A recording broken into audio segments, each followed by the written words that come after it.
ఈరోజు అమావాస్య కదండి.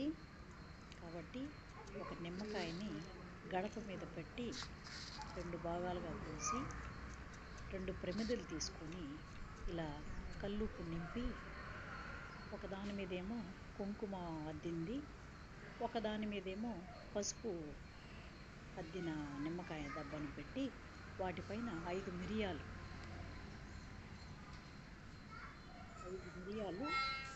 దీనిపైన వీటిపైన 5 మిరియాలు పెట్టి దానిపైన ఒక చిన్న కర్పూరం పెట్టి వీటిపైన వెలిగించినట్లయితే మంచి నరదోష పోతుందండి.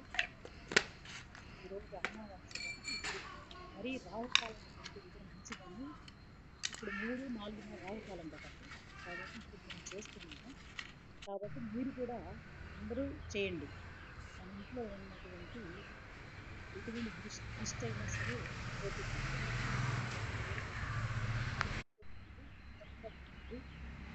అందులో మంగళవారం